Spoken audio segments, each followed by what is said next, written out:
चलो घर में बैठे थे सुबह बस घर में बैठे रहो मैं ना आया तो बाबा कल से सुबह बस लेकिन देखे जा हाँ तो समय नहीं अभी तो घर में भी बैठ के 30 दिन बारिश रहा थे तुम लोग घर में बैठे रहना और बैठ कर भी देखते रहना तो यहीं से लाइव स्टार्ट करेंगे। हेलो गाइस तो समझना है, देख लीजिए अगला हेडिंग क्या करा है, क्षारक के साथ आधात्मिक ऑक्साइड की अभिक्रिया याद रखना है। क्षारक के साथ देख लीजिए क्षारक के साथ अरे और आज ये कहोगे दिन समझ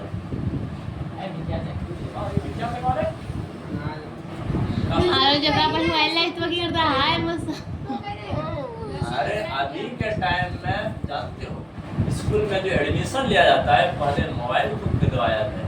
अगर आपके बच्चे के पास मोबाइल फोन नहीं है तो तुम्हारा एडमिशन भी नहीं होगा, तुम्हारा बैंक में अकाउंट भी नहीं खुलेगा। फालतू मोबाइल से एक नंबर क्षारक के साथ देख लीजिए बच्चों, क्षारक के साथ आधात्मिक ऑक्साइड हमने टीचर तने एकदम मोबाइल ना खरीदवा थे।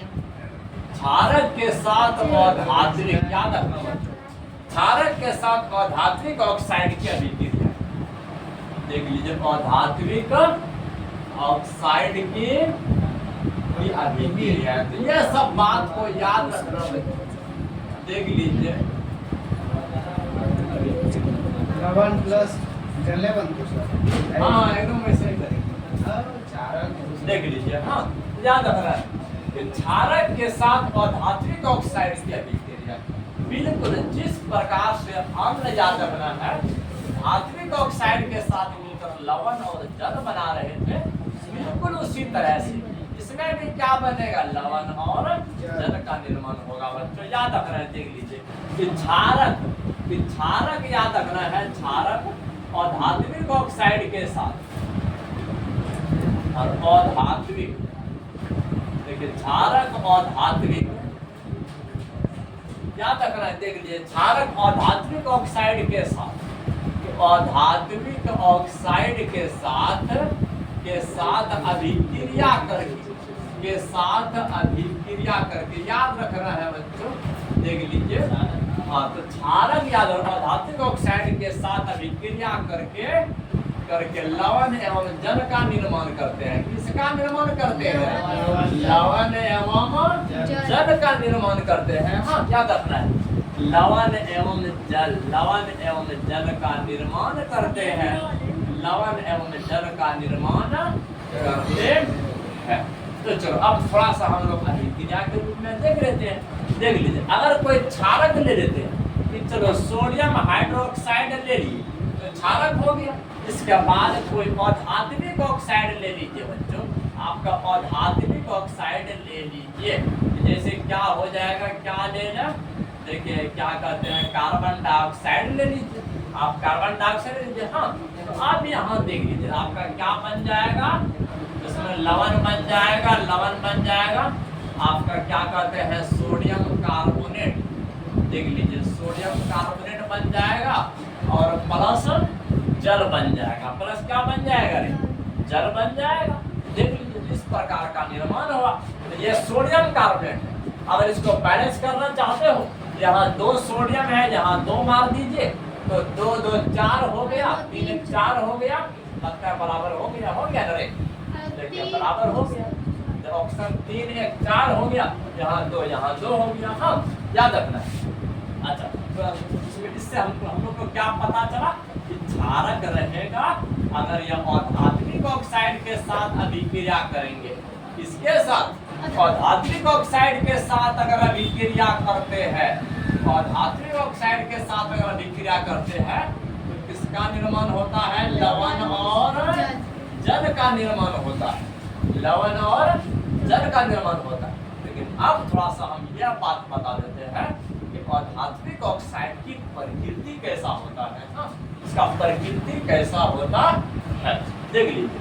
अब थोड़ा सा यह बात बताते हैं कि आधात्मिक ऑक्साइड की प्रकृति, आधात्मिक ऑक्साइड की प्रकृति, इसका नेचर क्या है, आधात्मिक ऑक्साइड की प्रकृति। तो चलो इस पर थोड़ा सा ध्यान से समझ लेना है कि नेचर ऑफ बेसिक ऑक्साइड, तो इसमें क्या कहते हैं नॉन मेटालिक ऑक्साइड, तो इसमें इसका नेचर क्या है याद रखना है।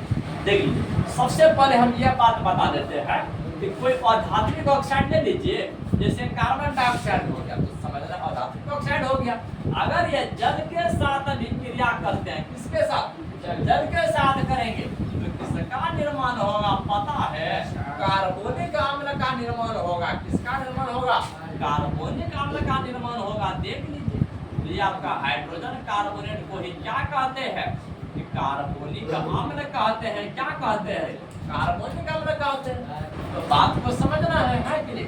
तो इसी तरह से निर्माण करना। हाँ तो अब यह धात्विक ऑक्साइड की प्रकृति क्या होता है, अम्लीय होता है, और धात्विक ऑक्साइड की प्रकृति क्षारकीय होता है। यह दोनों बात याद रखना है। एक नंबर वाला क्वेश्चन एग्जाम में पूछे जाते हैं।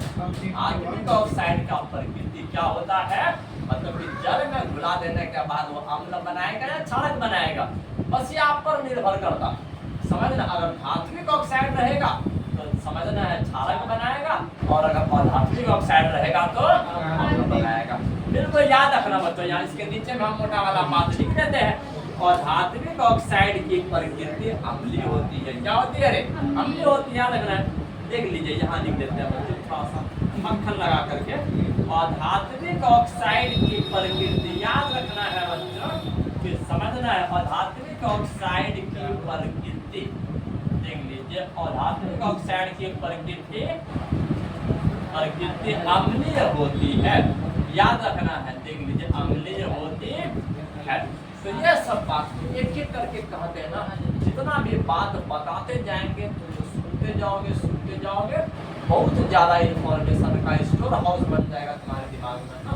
देख लीजिए अब अगला हेडिंग क्या कह रहा है, सभी अम्लों एवं क्षारकों में क्या समानताएं हैं, क्या सिमिलरिटी है। चलो अगला स्लाइड में हम इसी पर बात करते हैं।